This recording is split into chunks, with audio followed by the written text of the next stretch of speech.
Hello everyone, this is Dr. Anandita Singh Thakur and welcome to my YouTube channel Women Wellness with Dr. Anandita। आज हम बात करेंगे infertility series में एक और नए टॉपिक के बारे में और वो है मेल फैक्टर। जी हाँ, जब भी हम एक स्मॉल टाउन या गांव में इनफर्टिलिटी या बांझपन की समस्या से जूझते हुए पेशेंट्स को देखते हैं तो अक्सर ये देखा गया है कि पुरुष बहुत रेयरली महिला का साथ देते हैं अपने टेस्ट करवाने में और अपने आप की जांच करवाने में, जहां तक कि आपको शायद ये मालूम नहीं होगा कि इनफर्टिलिटी का 50% कारण जो है वो मेल फैक्टर भी हो सकता है। और मेल्स का जो टेस्ट है वो बहुत ही सिंपल और बहुत ही एक कॉस्ट इफेक्टिव टेस्ट है और वो है सीमन एनालिसिस और शुक्राणुओं की जांच करना। तो आज हम बात करेंगे कि सीमन बनता कैसे है, सीमन होता क्या है। सबसे पहले इस संबंध में ये जानना बहुत जरूरी है कि मेल और फीमेल के जेनाइटल ऑर्गन्स में एक बेसिक डिफरेंस होता है कि जहां फीमेल के जो एग्स हैं वो ओवरी में बनते हैं और ओवरीज पेट के अंदर होती हैं। और अगर आपको इस चीज के बारे में और नॉलेज पता करना है तो मेरी पिछली वीडियो को आप देख सकते हैं जिसमें हमने एग रिजर्व के बारे में बात की है। और मेल के जेनाइटल ऑर्गन्स जो है कुछ अंदर होते हैं शरीर के और कुछ होते हैं बाहर। उसका रीजन ये है कि सीमन एनालिसिस का जो एक महत्वपूर्ण हिस्सा स्पर्म या शुक्राणु होते हैं जो कि प्रेगनेंसी में फर्टिलाइज करते हैं एग को, वो बनने के लिए हमें बॉडी टेम्परेचर से 2 डिग्री नीचे का टेम्परेचर चाहिए होता है। जैसे कि हमारा नॉर्मल बॉडी टेम्परेचर 37 डिग्री होता है तो स्पर्म्स के इफेक्टिव प्रोडक्शन के लिए हमें टेम्परेचर 35 डिग्री के अराउंड चाहिए होता है। इसीलिए जो मेल का मेन शुक्राणु जहां हमारे बनते हैं वो टेस्टिस नाम की ग्रंथि में बनते हैं और टेस्टिस जो है वो शरीर के बाहर एक स्क्रोटम नाम की थैली में होता है जो कि शरीर के बाहर रहता है ताकि शुक्राणु भली भांति बन सके और मैच्योर हो सके। तो इस संबंध में हमने जाना कि सबसे पहले तो जो हमारे स्पर्म्स बनते हैं वो बनते हैं टेस्टिस में और अक्सर ये देखा गया है कि दोनों टेस्टिस का साइज सेम नहीं होता, एक टेस्टिस दूसरी टेस्टिस से बड़ी हो सकती है। तो हमने जाना कि पुरुष के शरीर में 2 टेस्टिस होती हैं और इन टेस्टिस में बहुत सारी ग्रंथियां होती हैं जिन्हें कि हम सेमिनिफेरस ट्यूब्यूल्स के नाम से भी जान सकते हैं। और सेमिनिफेरस ट्यूब्यूल जो है वो घर है स्पर्म प्रोडक्शन का। 1 मिनट में लगभग 1500 स्पर्म्स बन सकते हैं सेमिनिफेरस ट्यूब्यूल्स में, लेकिन जब ये स्पर्म्स बनते हैं तो ये इमेच्योर होते हैं और मैच्योर होने के लिए इन्हें निकलकर एपिडिडिडमस नामक एक ग्रंथि में जाना पड़ता है जहां पे कि ये मैच्योर स्पर्म्स का रूप ले लेते हैं। एक मैच्योर स्पर्म का साइज होता है लगभग 0.002 इंचेस। तो एक दिन में लगभग जहां 10 करोड़ के लगभग स्पर्म जनरेशन होती है, लेकिन इस स्पर्म को मैच्योर होने में सेमिनिफेरस से इमेच्योर से मैच्योर स्पर्म बनने में लगभग 2.5 से 3 महीने का समय लगता है।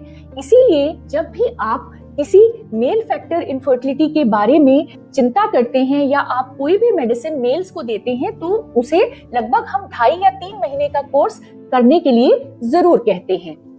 अब जानते हैं कि सीमन में आफ्टर ऑल होता क्या क्या है। आपको जानकर ये हैरानी होगी कि सीमन का सिर्फ 5% हिस्सा जो है वो स्पर्म्स का बना होता है और 95% हिस्सा जो है वो बाकी जेनाइटल ऑर्गन्स की सिक्रीशन से आता है, जिसका काम होता है इन स्पर्म्स को भली भांति वजाइना तक पहुंचाना और इन्हें प्रोटेक्ट कर रखना बाकी की इन्फेक्शन से या वजाइना के एसिडिक एनवायरनमेंट से, ताकि ये स्पर्म्स अच्छी और भली भांति तरीके से एक एग तक पहुंच के रिजल्ट आपको एक बढ़िया सा एम्ब्रियो दे सके। सेमिनिफेरस ट्यूब्यूल्स में सीमन के बनने के लिए जो सबसे जरूरी चीज चाहिए होती है वो है टेस्टोस्टेरोन हार्मोन। इसीलिए जब भी हम आपका स्पर्म काउंट कम देखते हैं या बहुत ही धीरे धीरे चलने वाले स्पर्म्स को या डेड स्पर्म्स को देखते हैं तो टेस्टोस्टेरोन नामक हार्मोन की जांच जरूर की जाती है। अब होता यूं है कि जब ये मैच्योर स्पर्म्स एपिडिडमस में स्टोर्ड रहते हैं तो जब इजैकुलेशन होता है या इंटरकोर्स के दौरान क्लाइमेक्स के समय ये स्पर्म्स जो हैं वो वास डेफरेंस नामक एक नली में सिक्रीट होते हैं और वहां से होते हुए ये अपने साथ सेमिनल वेसिकल और प्रोस्टेट नामक ग्रंथि की सिक्रीशन से मिलकर मेल यूरेथ्रा के थ्रू वेजाइना में डिपॉजिट होते हैं। तो हमारे लिए ये जानने में आसानी होगी कि सीमन में 5% जो है वो स्पर्म्स होते हैं और बाकी का हिस्सा जो 95% है वो आता है सिक्रीशंस, जो कि सेमिनिफेरस ट्यूब्यूल से और प्रोस्टेट से हमारी सिक्रीशंस सिक्रीट होती हैं और ये मिलके सीमन बनाता है।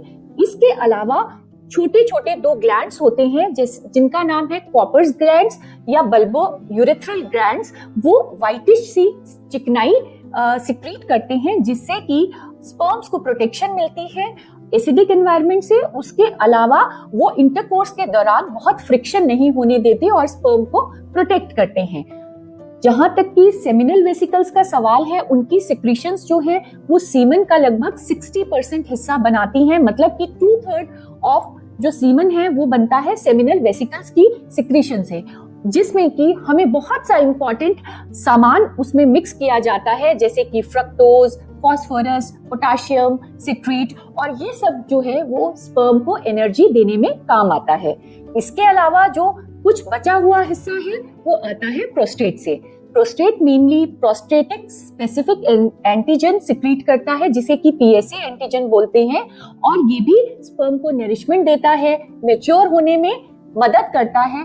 तो मिलजुल के इस पूरी प्रक्रिया में सेमिनल वेसिकल और प्रोस्टेट का रोल बहुत इंपॉर्टेंट है, क्योंकि ये वेजाइना की एसिडिक एनवायरनमेंट से स्पर्म को प्रोटेक्ट करता है। उसके अलावा इसे हेल्प करता है ट्यूब्स तक पहुंचने में, ताकि ये एग से भली भांति फर्टिलाइज करके एम्ब्रियो बना सके।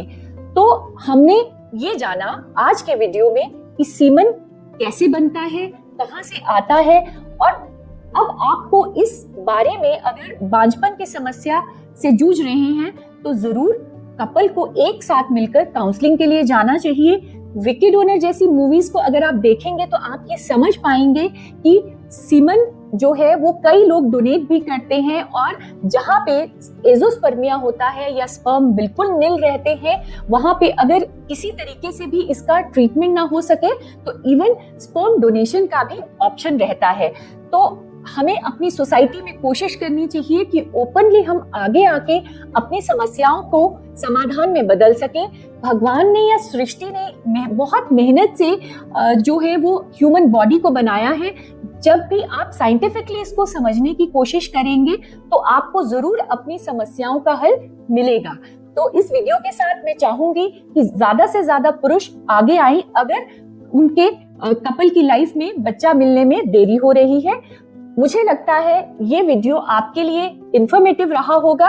अगर आपको इस वीडियो से किसी भी तरीके से मदद मिली हो तो जरूर इसे लाइक, सब्सक्राइब और शेयर करना ना भूलें। नमस्कार।